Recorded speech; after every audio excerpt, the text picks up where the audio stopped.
devices that feature Quad HD displays and top-notch specs. But ask yourself this, do features matter to you more or battery life? Let's go ahead and see which one deserves a spot in your pocket.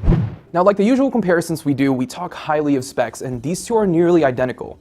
Both are using Snapdragon 805 processors clocked in at 2.7 GHz, both have 3 GB of RAM built in, and both are equipped with QHD displays, which look absolutely gorgeous. Now, while specs and screen resolution are largely the same, the Droid Turbo sports a smaller 5.2-inch display, a 21-megapixel camera on the back, a ridiculously huge non-removable 3,900 mAh battery, and non-expandable storage options of either 32 GB or 64 GB. The Galaxy Note 4, on the other hand, is rocking a bigger 5.7-inch display, a built-in heart rate sensor, fingerprint scanner, a 16-megapixel camera, and a smaller 3,220 mAh removable battery.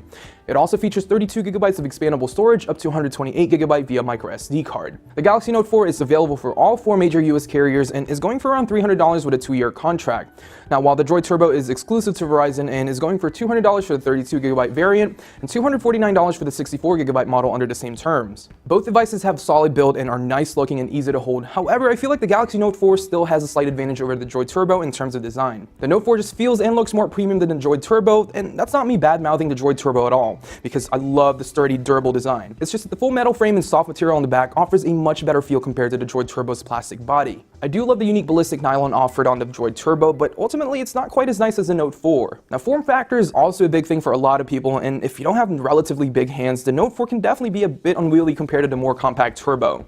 I personally prefer the Droid Turbo's smaller footprint and thicker design, and I think it's a perfect size for a smartphone.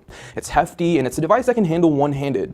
For me, I'll take the smaller form factor over the premium build any day. After using the Note 4 for longer stretches, however, I actually found myself getting used to the larger size, often utilizing the S Pen to make the Note 4 size more manageable. It takes some time getting used to, but the Note 4 size isn't that big of an obstacle during everyday use. Now, like I said, I still prefer the Turbo's smaller size, but Samsung does a pretty decent job of making the Note 4 size more manageable once the S Pen comes into play. The 5.7-inch Super AMOLED display on the Note 4 looks so awesome. The colors are super vibrant, contrasty, and the viewing angles are great.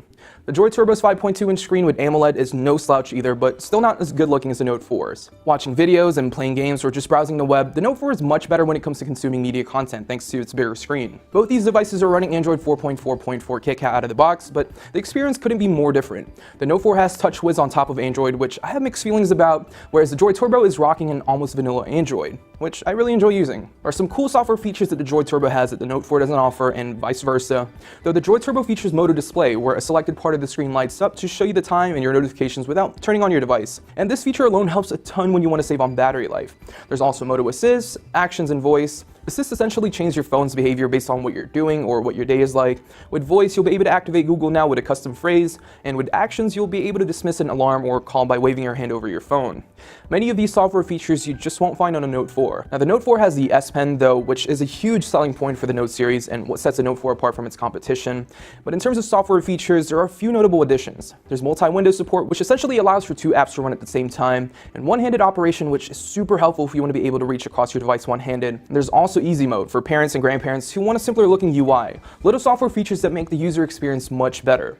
Other hardware and software related features are the fingerprint scanner, which Samsung has been improving quite a bit recently, and there's also the heart rate monitor on the back under the camera for health nuts. I know, let me stop this video for just a quick one and thank our friends over at Squarespace. Squarespace recently launched their latest version of their platform, Squarespace 7, and it's amazing. I personally use Squarespace to build my website, and it's probably the easiest platform I've used. It now integrates with Getty Images and Google Apps, so I can find and use images in my Google Apps easier, and now offers new templates, which looks amazing. You don't necessarily need to know CSS or HTML to build a good website, just use one of their existing template and make it your own. If you want to try the new Squarespace 7, go to squarespace.com and enter the promo code TECHNO with a capital T to get 10% off your next purchase.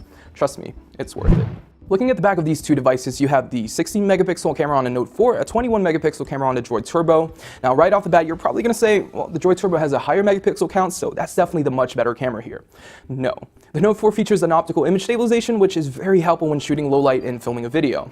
Whereas the Droid Turbo features digital stabilization, which isn't as good nor as helpful, especially when filming a video. Both take great pictures in good lighting conditions, though the Droid Turbo still has that shutter lag I mentioned in our review, which is where this device falls. In terms of camera UI, the Droid Turbo is very simplistic. You have very few options to choose from, and it's the complete opposite for the Note 4. The Note 4 offers a ton of options and tweaks you can mess with, and a few different shooting modes as well. It's worth noting that the Note 4 also features a pretty decent 3-megapixel ultra-wide front-facing camera, and it's ridiculous. So when it comes down to camera experience, overall, I'm going with the Note 4 on this one.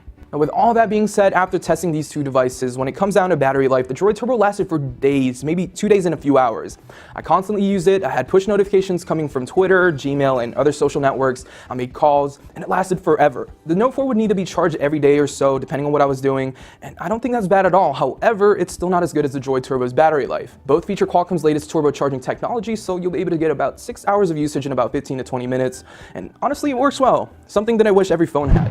So if you're more of a power user and want to be able to do 2 things at once and you want a fingerprint scanner, a stylus, then the Note 4 has the software and hardware features to provide you with what you need. If you want a simple device and a battery that'll last forever and a more manageable form factor, the Droid Turbo is your choice.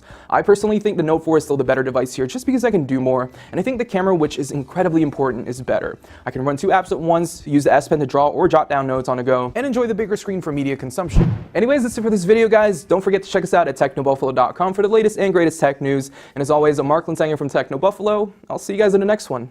Thank you guys so much for watching this video, and if you guys would like to see more, make sure to hit that subscribe button down below. And we'd like to play video games every now and then in this office, so make sure to check us out at twitch.tv/technobuffalo, and we hope to see you guys there.